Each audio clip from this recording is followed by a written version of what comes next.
안녕하세요. 미국 유학고수TV 시청자 여러분들, 유학고수입니다. 자, 오늘도 여러분들의 미국 생활 적응을 위해서 미국의 문화에 대해서 또 알려드리도록 하겠습니다.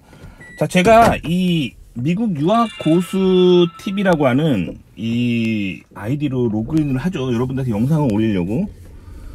근데 사실 저는 한국 개인 방송을 잘 안 봐요. 안 보는데 여러분들이 대부분 이제 한국에 계신 분들이기 때문에 한국에서 굉장히 핫한 그런 미국 관련 혹은 유학 관련을 다루는 다른 개인 방송인을 막 알고리즘이 추천을 해줘요. 그래가지고 오늘도 사실 영상 올리려고 로그인했다가 추천 영상으로 뜨는 거예요. 그래서 클릭을 해서 봤거든요.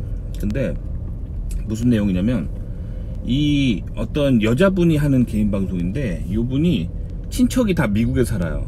그리고 본인도 세계 여행을 막 하는 걸 되게 좋아하는 뭐 그런 여성분이 이제 미국을 좀 많이 알겠죠. 왜냐면 친척들이 다 미국에 살고, 그리고 이 사람 언니가 뭐 미국 백인이랑 결혼했대요. 그래가지고 미국 문화는 이렇다, 미국 사람들은 이렇거든요 하면서 미국 문화 이해하기 뭐 그런 채널을 하는데 저랑 성향이 완전 반대예요. 무슨 말이냐면 이걸 아셔야 되니까, 항상 누군가의 이야기를 들을 때 저 사람의 백그라운드를 아셔야 돼요. 아시겠죠? 그래서 잘 모르시는 구독자분들을 위해서 저의 성향을 다시 한번 정리해 드릴게요. 저는 개신교인입니다. 개신교인인데 물론 한국에서 나고 자라긴 했어도 미국에서 미국인들이 다니는 주로 이제 백인들이 많은 그런 미국인 교회에 계속 다녔어요. 그래서 미국인들 친구들이 많고, 백인 친구들이 많고, 그리고 미국에서 사회생활을 하는 사람이에요. 그렇기 때문에 제가 말하고 있는 뷰는, 저는 정치적으로 큰 관심이 없음에도 불구하고 제가 이제 말하는 뷰는 이제 미국의 보수 우파적인 그런 시선으로 말할 수밖에 없습니다. 자, 저는 정치에 관심이 없습니다. 정당 활동에 관심이 없는 사람임에도 불구하고 왜 제 뷰가 미국의 보수 우파적인 뷰냐면, 제가 개신교인이기 때문이에요. 그냥 개신교인이 아니라 성경 말씀대로 이렇게 살려고 나름 노력하는 개신교인이기 때문에 미국의 건국 세력 있잖아요. 건국 세력인 청교도 정신이랑 굉장히 맞물리는 거예요. 그래서 미국의 청교도 정신이라 하면 성서주의자들이죠. 그래서 성경을 펼치고 성경을 인생의 가치 척도로 삼고 살아가는 삶들, 그런 삶을 살아가는 사람들이 이제 성서주의자들이거든요. 그러니까 성서주의적인 관점으로 세상을 사는 거예요. 그러니까 제가 아는 관점이랑 개인 방송 하시는 여자분이랑 완전 반대의 성향인 거예요. 왜 그러냐면 제가 보니까 이분의 이야기를 들어보면 알 수 있잖아요. 이야기를. 근데 신앙생활을 전혀 안 하는 사람이에요. 무신론자예요. 자, 무신론자의 관점으로 이제 미국을 바라본 거란 말이에요. 그러니까 언니도 무신론자고 그러겠죠. 그런데 미국 백인 남자랑 결혼한 거예요, 이 사람 언니가. 그 얘기는 무슨 말이냐면, 자, 여기서 또 개신교 문화를 알아야 돼요. 미국의 개신교 문화는 성서주의적인 관점이에요. 그래서 성경에 반복적으로 나옵니다. 하나님을 믿는 자들은 하나님을 안 믿는 사람이랑 결혼을 하면 안 된다고 이야기를 합니다. 왜 그러냐면 결혼이란 거는 자기의 삶을 공유하는 거거든요. 그렇기 때문에 하나님을 믿는 사람은 하나님을 믿는 사람 중에서 배우자를 선택하라고 성경은 가르칩니다. 하나님을 안 믿는 사람을 만나서 전도하면 되지 않냐, 뭐 이렇게 말하는 사람도 있는데, 실제로 주변에 보면요, 하나님 안 믿는 사람이라고 결혼하면은 평생 가요. 그래서 평생 살다가 거의 뭐 죽을 때쯤 배우자 따라서 이제 종교를 바꾸는 경우가 일부 있긴 한데 대부분 거의 그냥 가더라고요. 그래서 신앙생활 할 때 굉장히 큰 방해가 됩니다. 왜냐면 본인은 교회에 가서 기도를 하고 예배를 하고 싶은데 배우자는 가지 마, 왜 그런데 가, 시간 낭비하지 마, 이렇게 나오기 때문에 신앙생활을 제대로 할 수 없는 가정환경이 되어버리기 때문에, 그렇기 때문에 성경은 그렇게 말하는 거예요. 결혼이란 건 삶을 같이 하는 거거든요. 그래서 성경에서는 하나님을 믿는 자는 하나님을 믿는 사람들을 배우자를 얻어야 된다라고 가르칩니다. 자, 그렇기 때문에 미국의 가정교육이 당연히 그러겠죠. 그러면 이 백인 남자가 한국인 여자랑 결혼한 거잖아요. 그러니까 결국엔 하나님을 안 믿는 혹은 신앙이 약한 그런 백인 남자인 거예요. 그러니까 정치적 뷰로 바라본다면 그 좌파진보적인 남자인 거예요. 좌파진보적인 남자이기 때문에 그 하나님을 믿지 않는 아시아 사상을 가진 여자랑 결혼을 한 거예요. 아시겠죠? 요게 진보입니다. 그러니까 남자가 진보기 때문에 진보인 남편이랑 살면서 바라본 그 미국이라는 어떤 카메라의 뷰일까요? 네, 그 진보적인 관점으로 미국을 묘사하는 거예요. 그러니까 그분의 뭐랄까 방송을 들으면 미국의 왼쪽 모습만 보게 됩니다. 아시겠죠? 이해 가셨죠? 마찬가지입니다. 제 방송을 보게 되면 그 미국의 오른쪽 모습만 거의 보게 되겠죠. 왜냐면 제가 이 좌성향의 사람들하고 잘 안 어울려요. 잘 안 어울립니다. 아시겠죠? 그러니까 저는 사실 제가 보고 있는 이 카메라의 관점은 그 청교도, 미국의 건국 세력인 청교도의 그 관점인 거예요. 실제로 제 친구들이 다 백인 그 남자들이 다 제 친구들이고, 그리고 이제 이 사람들이 다 교회에서 알게 된 친구들이에요. 아시겠죠? 그러니까 약간 저는 이제 좀 관점이 많이 다른 거예요. 하지만 제 영상을 보시면 그 한국에서 여러분들이 언론을 통해서 볼 수 없는 그 미국의 그러니까 주류라고 할 수 있는 사람들의 사상을 엿볼 수 있게 되는 거죠. 아시겠죠? 그러니까 미국의 보수층의 생각을 엿볼 수 있게 되는 거예요. 저는 정치에 관심이 없음에도 불구하고 그런 뷰를 여러분들이 보게 되는 거예요. 그러니까 세상을 보는 뷰가 중요한 겁니다. 아시겠죠? 그러니까 사실 그 여성의 그 개인 방송도 그 가치가 있어요. 왜냐면 저게 이제 왼쪽 사이드의 사람들의 삶이구나. 그거를 이제 볼 수 있는 거잖아요. 이해 가셨죠? 자, 그래서 제가 오늘은 이제 국수주의에 대해서 좀 얘기를 해보도록 하겠습니다. 자, 왜 국수주의에 대해서 왜 알아야 되냐면, 자, 대부분의 한국 분들이 그 미국에 와서 왼쪽과 오른쪽을 헷갈려요. 그러니까 아까 말한 그 여자분의 방송을 보면서 이게 왼쪽이다 라고 아시면 되고, 내 영상을 보면서 이게 오른쪽이구나 아시면 되는 거야. 왼쪽과 오른쪽을 구분할 수 있어야 돼요. 근데 대부분의 한국인들이 한국의 기본적인 학교 교육은 왼쪽 사이드에서 바라본 세상이에요. 그렇기 때문에 그런 가치관으로 세상을 보기 때문에, 자, 미국에 넘어와서 한국 사람들은 다 왼쪽에 붙어요. 그러니까 한국에서 본인이 왼쪽이든 오른쪽이든 좌파든 우파든 이 한국인들 자체가 미국에 넘어와서 다 왼쪽에 붙어요. 그리고 오른쪽과 거의 못 어울립니다. 미국에서 오른쪽들과 어울리는 한국인들은 오로지 개신교인들이에요. 한국에서 개신교를 믿었던 사람들이 거의 오른쪽에 붙어요. 아시겠죠? 그러니까 그렇기 때문에 제가 이걸 설명을 드려야 됩니다. 문화를 이해하기 때문에. 자, 일단 그런 문화 들어갑니다. 문화 설명. 자, 국수주의라는 개념이 있어요. 자, 국수주의의 사전적인 정의는 뭐냐면, 그 우리나라 그 국가, 우리나라 민족이 그 다른 것보다 우선돼야 된다라는 사상이에요. 그러니까 좀 여러분들이 좀 쉽게 이해할 수 있는 그 표현으로 얘기를 드리자면 국뽕입니다. 국뽕. 아시겠죠? 국뽕이 국수주의예요. 자, 근데 학교에서는 이제 이 국수주의를 한국의 학교에서는 뭐라고 가리키냐면, 이게 우파적인 생각이라고 가리켜요. 우파. 자, right이라고 가리킵니다. 자, 근데 국수주의는 right이 아니에요. 국수주의는 left입니다. 자, 그러면 왜 학교에서는 그 right으로 가리키냐? 학교의 공교육이 바라보는 그 카메라의 필터, 세상을 보는 눈알, 그게 왼쪽 눈알이에요. 아시겠죠? 자, 그러면 왜 국수주의를 그 한국의 교육 과정에서는 오른쪽이라고 가리키냐? 자, 설명드려 보도록 하겠습니다. 자, 일단 칼 마르크스주의가 이제 독일에서 탄생한 그 독일에 살았던 유태인인 칼 마르크스가 이제 생각해낸 사상이잖아요. 근데 사실은 칼 마르크스가 발명해낸 그런 사상이 아닙니다. 인류는 늘 인류 역사에서 보면은 늘 좌성향이 있었어요. 그런데 이제 칼 마르크스가 굉장히 똑똑한 사람이에요. 그래서 그거를 책으로 잘 정립을 한 거예요. 그래서 유물론이라는 그런 어떤 컨셉으로 이렇게 뭐랄까 서머리를 잘 했을 뿐이에요. 그래서 이제 어쨌든 칼 마르크스는 레프트 사이드의 뭐 아버지격으로 이제 불리는 사람이죠. 자, 그런데 독일에서 무슨 일이 있었냐면, 독일에서 이제 유태인들이 상위 소수의 엘리트들이 뭐 예를 들면 상위 한 10%의 소수 민족인 유태인들이 독일 사회 상위 거의 한 80~90%의 부를 다 장악해버리는 그런 사건이 일어납니다.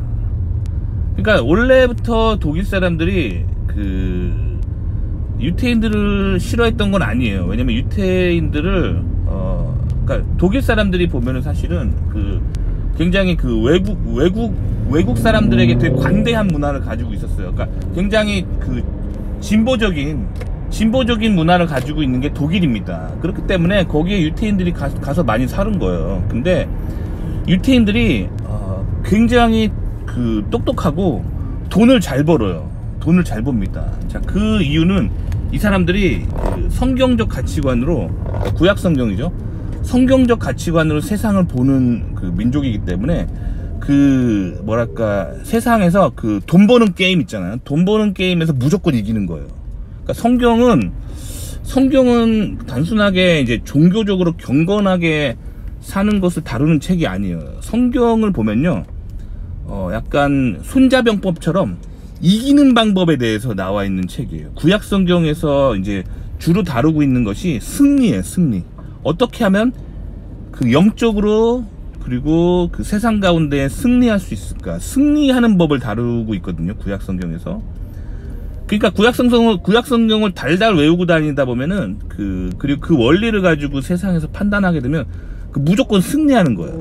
뭐 거의 그런 책이에요. 그래서 물론 이걸 악용하면 안 되겠죠. 하나님이 원하시는 거는 우리가 승리하고 돈을 많이 번 후에 이제 사회적 약자인 뭐 과부나 고아 그런 사람들을 도와주라라고 말하고 있는 게 성경이기 때문에, 사실 성경은 무조건적인 약육강식을 강요하는 책이 아닙니다. 성경은 사회적 약자에 대한 배려가 있으면서도 이 세상에서 승리하는 법을 다루고 있어요. 그렇기 때문에 유태인들이 이 구약 성경을 달달 외우고 다니기 때문에 구약 성경의 원리대로 가치 판단을 하고 뭐 투자를 하고 그렇기 때문에 무조건 승리하는 거예요. 무조건 돈 따먹어요. 잃지를 않아요.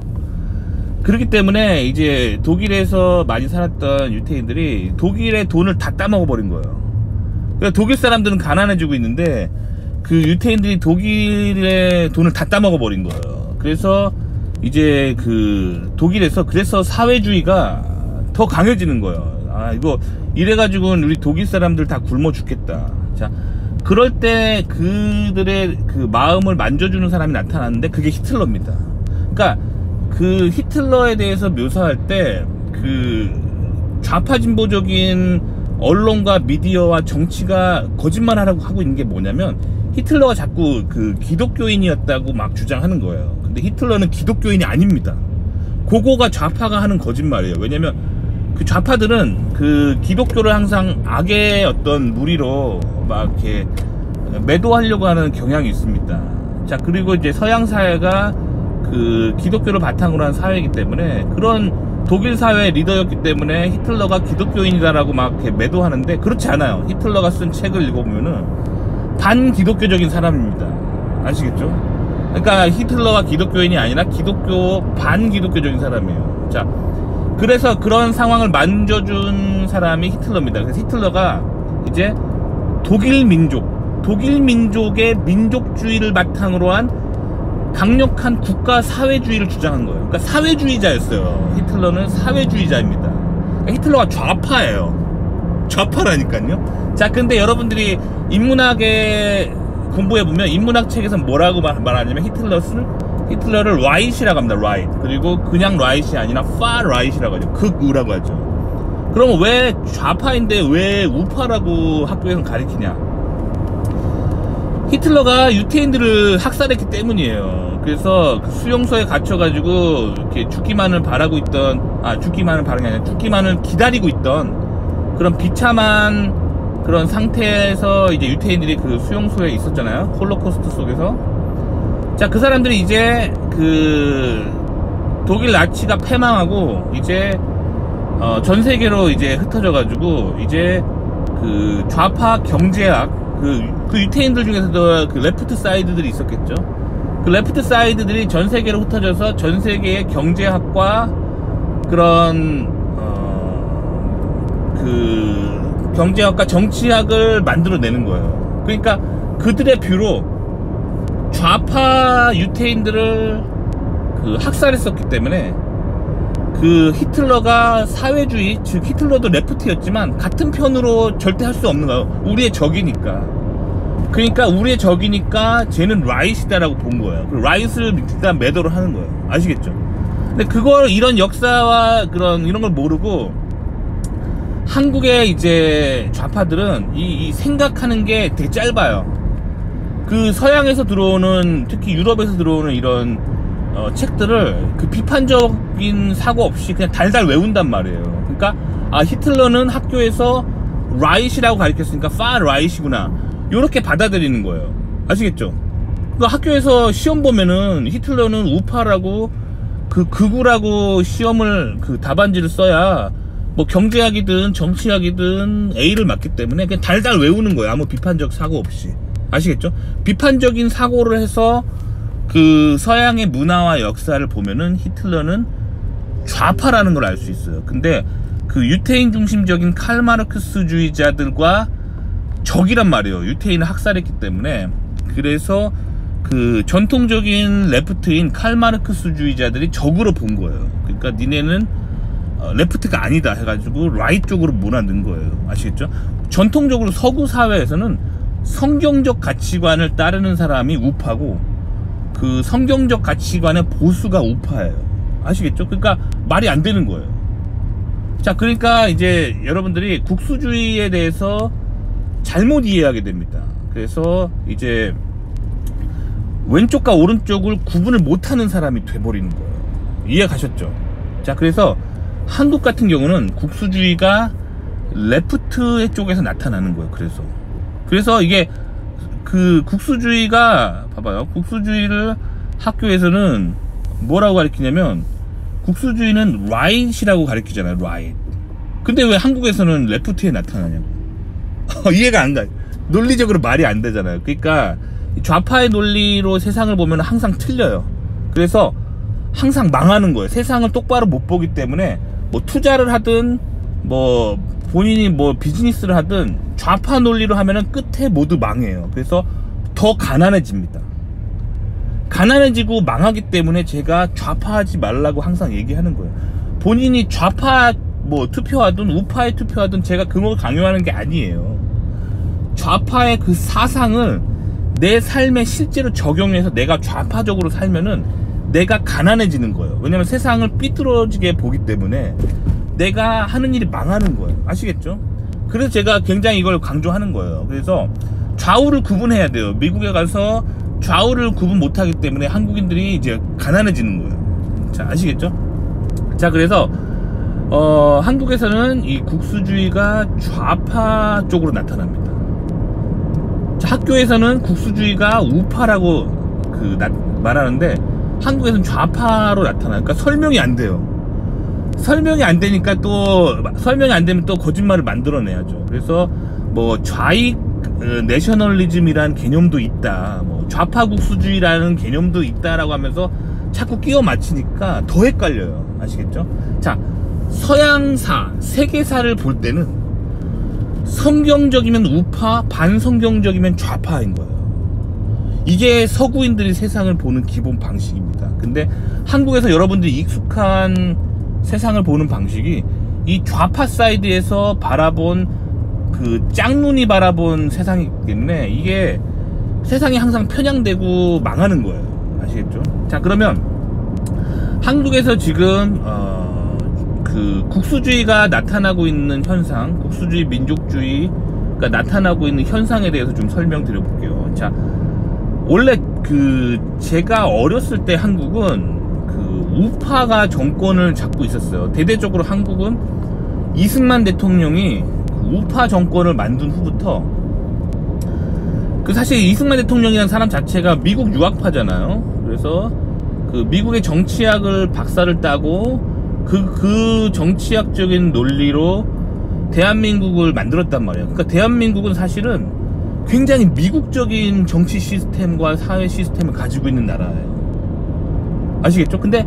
대한민국이 생기기 전까지만 해도 일본 제국주의와 그리고 그 전에는 조선이죠. 실질적인 건 조선이죠. 그렇기 때문에 아시아적인 사상이 지배하던 나라이기 때문에 이 사람들이 이승만 대통령이 깔아놓은 자유민주주의에서 말하는 좌파 우파가 뭔지를 이해를 못해요. 그러니까 항상 미국에서 나타나는 좌파 우파랑 한국에서는 거꾸로 나타납니다. 그러니까 한국에 살면서 한국 교육을 받고 살게 되면은 이 아시아 좌파가 되거든요. 유교를 바탕으로 한 유교의 그런 민족주의적 국수주의적 바탕으로 한 좌파가 돼버리거든요. 그래서 한국에서는 이 국수주의가 왼쪽에 나타나는 거예요. 그렇게 되면 어떻게 되냐면 미국에 가서 좌우를 항상 헷갈리는 거예요. 그래서 본인은 오른쪽이라고 하고서 막 달려가는데 미국 사람은 너 좌파 이렇게 하는 거예요. 또 마찬가지로 본인은 한국에서 자기는 좌파라고 생각하고 미국 가서도 좌파처럼 행동해요. 근데 미국 사람이 그러는 거야. 너 좌파 아닌데? 그러니까 항상 좌우를 구분 못하니까 뭔가 자기의 세력이라든가 자기의 어떤 생각들을 이해해 줄 수 있는 사람들이 없는 거예요, 미국에서. 그래서 항상 미국에서 왕따가 되는 거예요. 그래서 왕따가 되니까 어떻게 되냐면 미국이 진짜 이렇게 인종차별로 가득하구나 하면서 인종차별주의를 시전합니다.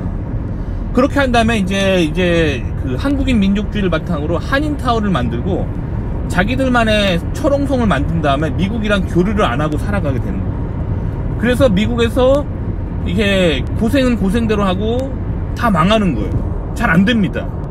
그래서 그냥 한국인들만의 어떤 또 다른 한국을 만들고 살아가는 거예요. 그렇기 때문에 이 국수주의가 뭔지를 설명을 해드린 거예요. 그러니까 한국에서는 국수주의가 왼쪽에 나타난다는 거예요. 그래서 제가 어렸을 때는 한국이 좀 우파적인 그런 정신이 있었거든요. 그래서 뭐랄까 미국에서 유학하고 온 사람들을 굉장히 우대하던 시절이 있었어요. 왜냐면 미국이 경제와 정치가 매우 발달한 나라고 과학도 발달한 나라고 세계 1등 강대국이기 때문에 한국의 주요 교수님들이나 연구원들을 미국에서 데려오자 라는 주의를 가지고 있었거든요. 근데 요즘 한국은 그때 우파 정권 때 굉장히 반발이 심했던 학생운동을 하는 운동권이라고 하는 소위 말하는 586이라고 하는 세대죠. 그 사람들이 지금 한국 사회에 지도층이 돼 있는 거예요. 그러니까 대통령이 누구랑 상관없이 지금 실질적인 한국의 지도층은 좌파라고 보시면 돼요. 한국을 지배하고 있는 생각은 좌파예요, 좌파.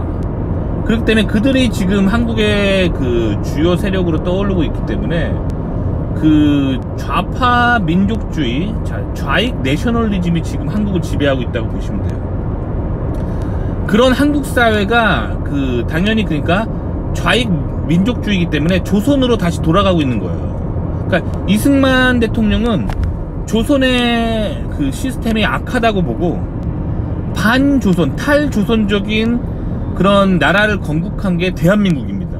그러니까 이승만 대통령은 탈조선을 외치던 사람이에요. 탈조선을 외치다가 고종 황제한테 찍혀가지고 감옥에 가서 사형수까지 됐던 사람이에요.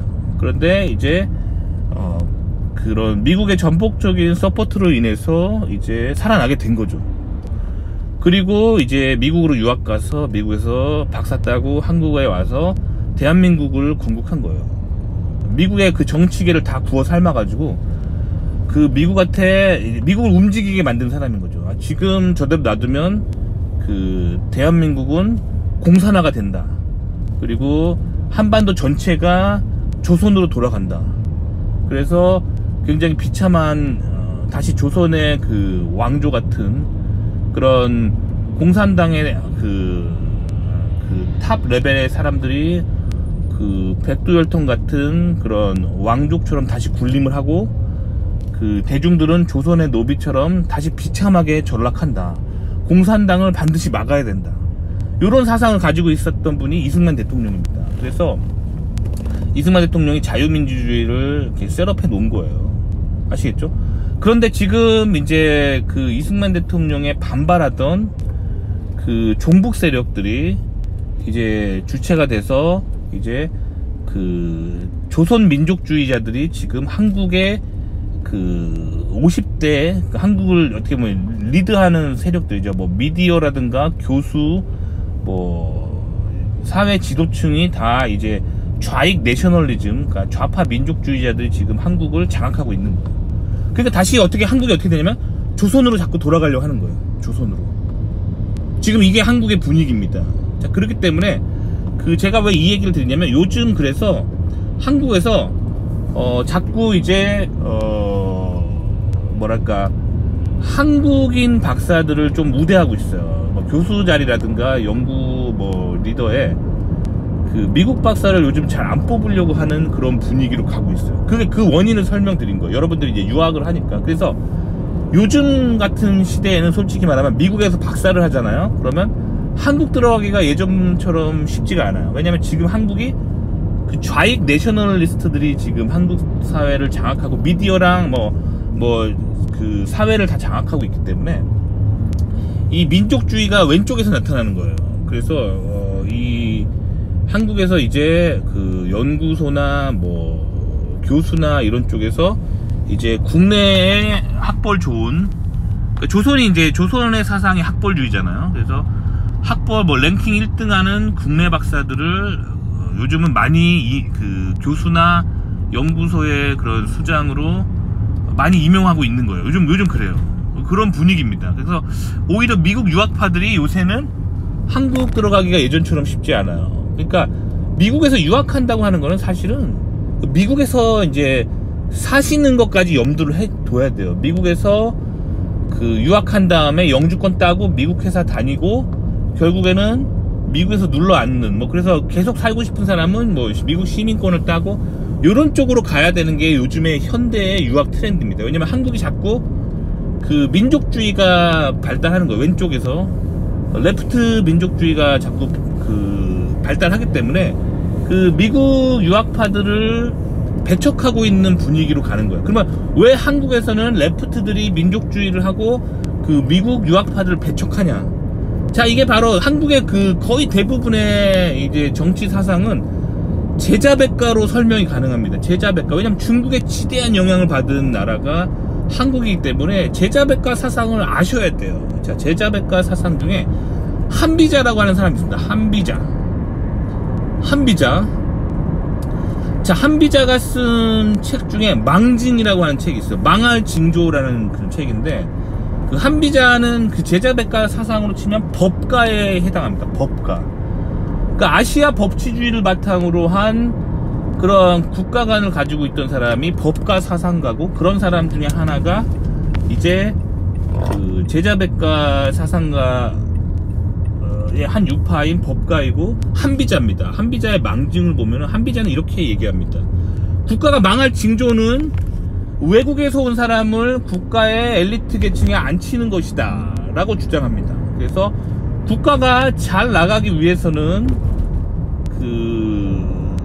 국가의 리더들은 내부에서, 어린 시절부터 내부에서 공부를 한 사람들을 앉혀야 된다라는 사상을 이제 가지고 있었던 사람이 한비자입니다. 그러니까 이 지금 한국에서 좌익 내셔널리스트들이 가지고 있는 생각은 제자백가 사상에서 한비자의 사상으로 지금 동의를 하고 있는 거예요. 법가 사상이에요. 법가 사상 아시겠죠? 자, 법가 사상이에요. 여기다가 지금 한국에 솔직히 말하면 이승만 대통령이 한국에 세우려고 했던 자유민주주의, 거기서의 우파는 뭐냐면 성경적이면 우파, 반성경적이면 좌파라고 하는 그런 서구인들의, 즉 어메리칸들이 세상을 보는 방식으로 미국에서 이제 정치학 박사를 하셨잖아요. 그 뷰로 한국을 세계 최강대국인 미국과 같은 시스템으로 만들려고 했던 거예요. 그러니까 사실 미국 그 이승만 대통령이 꿈꿨던 그 초기 대한민국은 굉장히 미국적인 그런 대한민국을 만들려고 했던 거예요. 근데 사실 이제 그것이 실패하잖아요. 그래서 이승만 대통령이 이제 그 쫓겨나고, 뭐 그게 4.19잖아요. 그래서 하와이로 가시고, 그 다음에 이제 그 후에 박정희 대통령이 나타났잖아요. 근데 박정희 대통령은 미국 사람들이 굉장히 미스테리하게 생각했어요. 왜 미스테리하게 생각했냐면, 아, 저 사람은 우파라고 하는데 우파처럼 행동하지 않는 거예요. 기본적으로 미국의 우파는 작은 정부를 추구하는 사람이에요. 작은 정부. 그리고 자유시장을 지지하고, 그게 우파입니다. 근데 그 박정희 대통령은 그 사회주의적인 자꾸 시스템을 한국에 들여오는 거예요. 그래서 박정희 대통령의 정권은 굉장히 사회주의적이었어요. 그래서 뭐 예를 들면 의료보험 같은 거, 국가가 주도하에 하는 그런 의료보험 제도는 굉장히 사회주의적인 거예요. 미국 같은 경우는 의료보험 민영화입니다. 그러니까 제가 회사를 다니면 회사에서 주는 거예요. 그러니까 좋은 회사를 다닐수록 의료보험 혜택이 좋은 거예요. 그리고 내가 직장이 없으면 의료보험 혜택이 없는 거예요. 그래서 감기 한번 걸리면 막 30만 원 드는 게 미국입니다. 반면에 저처럼 좋은 회사 다니는 사람은 감기 한번 걸리면 회사 보험으로 다 커버가 돼서 돈을 안 내겠죠, 거의. 이게 자본주의인데, 이승만 대통령이 그 미국식 그런 양당제를 바탕으로 한 그런 자유무역을 하는 자본주의, 자유마켓을 기반으로 하는 그 자유민주주의, 자본주의 국가를 만든 건데, 그 스텝이 꼬인 게 이제 그 박정희 대통령 때부터죠. 박정희 대통령의 그 군사정권. 그러니까 미국이 봤을 때 굉장히 미스테리하게 생각했어요. 그래서 미국이 항상 그 박정희 대통령 정권을 그 굉장히 압박을 합니다. 이거는 우파가 아닌데, 이건 우파가 아니다. 계속 미국이 박정희 정권에 보냈던 신호입니다. 이거 우파 아니다. 아시겠죠? 그러니까 한국이 약간 이렇게 좌우를 항상 헷갈리는 게, 동양인들의 민족주의를 바탕으로 자꾸 이제 가기 때문에 이제 이게 막 좌우를 항상 헷갈리는 거예요. 아시겠죠? 그래서 한국은 그 좌파도 그 민족주의고 우파도 민족주의고 좌우를 항상 이렇게 헷갈렸던 게 이제 그 한국의 근현대사예요. 그러니까 한국 역대 대통령들을 보면은 이승만 대통령을 제외하면은 좌우 구분을 잘 못했어요. 이승만 대통령은 좌우 구분을 잘했겠죠. 미국의 명문대의 정치학 박사입니다. 좌우를 확실하게 알고 있었던 사람이에요. 근데 나머지 분들은 이제 그런 거를 잘 모르셨던 분들이에요. 그래서 본인이 우파라고 하면서 이게 좌파 정책을 막 펼치고, 본인이 좌파라고 하면서 우파 정책을 펼치고, 막 한국 근현대사가 그래서 완전 스텝이 꼬여 있어요. 자, 그래서 기본적으로 미국인들이 바라보는 그 정치는, 경제와 문화는 성경적이면 우파, 반성경적이면 좌파입니다. 아시겠죠? 그러니까 여러분들이 미국에 건너가실 때 이 세상을 보는 뷰를 좀 정확하게 아셔야 돼요. 안 그러면은 이게 미국에 와가지고 스텝이 꼬인단 말이에요. 스텝이 꼬여가지고 이거 지금 잘 안 돼요. 아시겠죠? 그러니까 스텝이 꼬이지 않도록 요거를 확실히 아셔야 돼요. 그러니까 사실 이승만 대통령의 사상을 좀 아셔야 돼요. 이승만 대통령이 어떤 분이신가? 근데 여러분들이 학교 다니면 이승만 대통령 하면은 교과서에 되게 나쁜 사람으로 나와요. 그리고 아직도 뭐 작년에 제가 예능 프로그램에서 그 프로그램에서 이승만 대통령을 집중적으로 까더라고요. 그러니까 그만큼 지금 한국의 주요 한국을 리드하는 사람이 이제 좌파 진보 내셔널리스트들, 그러니까 좌파 진보 민족주의자들이 지금 한국을 장악하고 있다고 보시면 됩니다. 그러니까 이승만 대통령을 까는 거예요. 근데 이승만 대통령을 까는 이 사람들의 배후에는 다 까보면 그래서 북한이 있는 겁니다. 북한이야말로 정말 진정한 그 한반도에서 좌파 진보 그 민족주의의 핵심이 주체 사상이거든요. 아시겠죠? 그러니까 여러분들이 이 사실 주체 사상에 굉장히 더미넌트 돼가고 있는 한국 사회의 미디어를 보고 살고 있는 거예요. 지금 2023년에 여러분들은 그 북한의 민족주의를 바탕으로 한 그 조선민족주의자들이 지금 한국의 미디어를 장악하고 있고, 그들이 보여주는 세상에 다 세뇌당하면서 그 여러분들 미디어나 뉴스나 학교 교육을 보고 있는 거예요. 아시겠죠? 그러니까 지금 사실 뭐 대통령과 지금 정권이 우파라고 해도 우파가 그래 지금 되게 힘든 거예요. 왜냐면 지금 대통령과 정권만 우파고 그 사회를 실질적으로 리드하고 있는 사람들은 거의 대부분 좌파 진보 민족주의자들이에요. 그러니까 북한이랑 굉장히 친한 세력인 거예요. 이게 지금 한국이 그렇기 때문에 여러분들이 이런 문화에서 교육을 받고 그 다음에 미국으로 넘어가면 되게 적응이 힘든 거예요. 미국은 그런 주의가 아니에요. 미국은 성경적이면 우파, 반성경적이면 좌파입니다. 그러니까 한국에서 이 좌파든 우파든 한국 사람들은 미국에 건너와서 다 왼쪽에 붙는 거예요. 그러니까 한국 사람 중에서 미국에서 그 보수, 우파, 이 미국 사회의 그런 주류라고 할 수 있는 건국 세력들과 친하게 지낼 수 있는 사람들은 한국에서 오로지 개신교를 다녔던 사람들만 그렇게 되는 거예요. 개신교 다니면서 한국에서 원래 좀 보수적인 생각 가지고 있었던 사람들만 미국의 주류와 어울릴 수 있는 거예요. 이해 가셨나요? 그렇기 때문에 제가 지금 이게 국수주의가 뭔지 여러분들 다시 이제 알려드리는 거예요. 그러니까 국수주의는 기본적으로 성경적으로 국수주의는 좌파입니다. 그러니까 그 자기네 민족만 옳다고 주장하는 거잖아요. 그거는 이제 어떻게 보면 자신의 육신의 정욕을 바탕으로 한 육신의 생각을 주장하는 거잖아요. 그렇기 때문에 사실 이제 민족주의, 국수주의는 좌파예요, 성경적으로. 그럼 성경은 무엇이라고 말하냐면, 성경은 사실은 성경은 예수님이 믿는 자들의 왕이시고 이 온 땅을 제자 삼으라라고 예수님 말씀하셨잖아요. 그러니까 민족주의는 사실은 반성경적인 생각인 거예요. 그러니까 예수님은 예수님이 주인이고 예수님 중심적으로 국가와 사회와 그런 가정을 바라봐야 된다라고 말씀하십니다. 그리고 온 세계에 온 땅에 복음을 전하라라고 말씀하시기 때문에 사실 민족주의랑 반대 개념으로 예수님은 얘기하신 거죠. 예수님은 그래서 이제 예수님 중심적으로 성경 중심적으로 세상을 바라보면 민족주의는 좌파입니다. 그래서 미국 사람들은 그래서 미국의 보수 사람들은 여러분들이 뭔가 잘못 알고 있는데 미국인들이 막 인종차별이 되게 심하다 막 이렇게 여러분들이 알고 있잖아요. 근데 인종차별 자체가 좌파적인 생각이에요.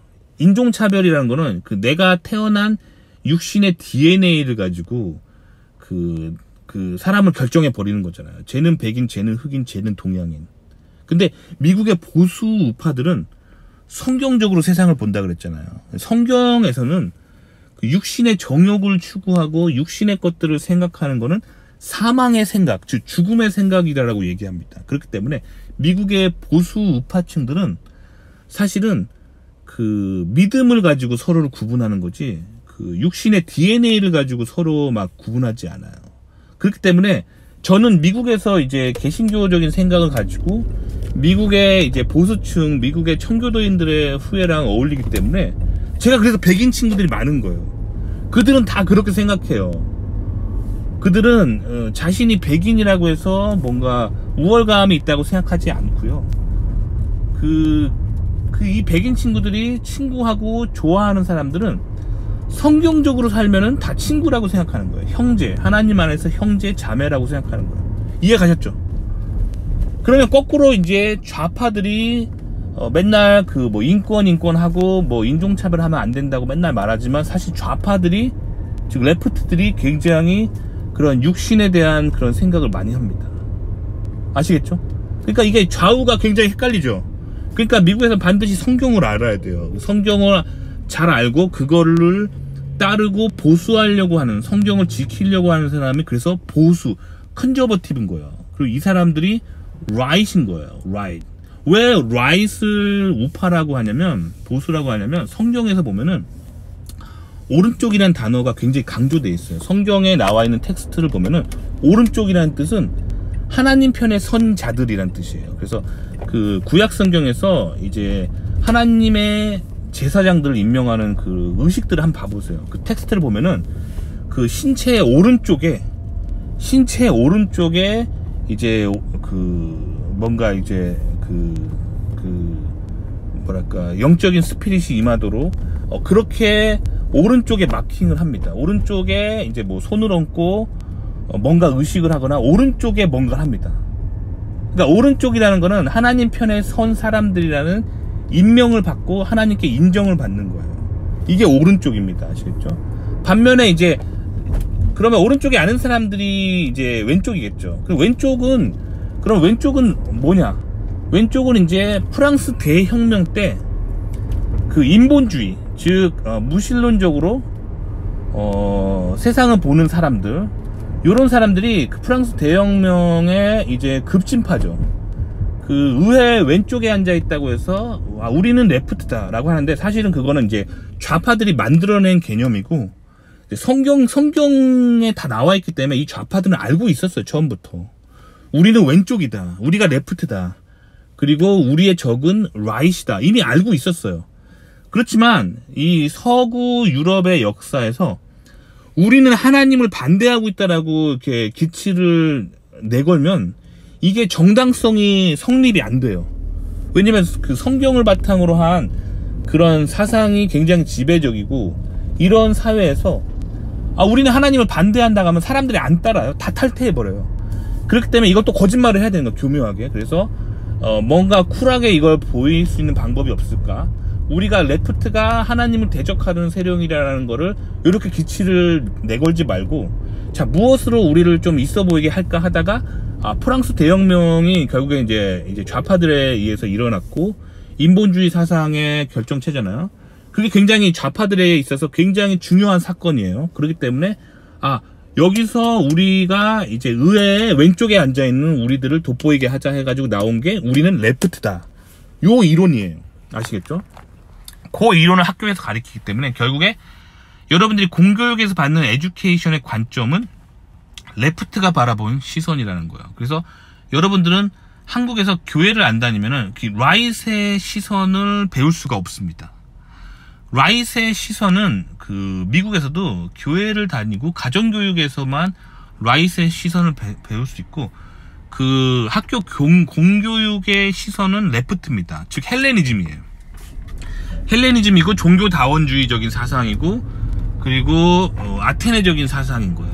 그게 이제 미국의 공교육입니다. 아시겠죠? 그러니까 좌우를 구분할 수 있는 유일한 길은 그 성경을 읽는 게 이제 그게 방법이에요. 그래서 미국 사람들은 그래서 어렸을 때부터 가정에서 성경을 가르칩니다. 그래서 성경적이면 무엇이 옳고 그른지를 성경을 가지고 구분하는 훈련을 어렸을 때부터 받는 거예요. 아시겠죠? 그러니까 여러분들이 이제 성경을 안 읽으면은 미국에서 좌우를 구분을 못하는 사람이 되는 거예요. 아시겠죠? 도움이 되셨기 바랍니다.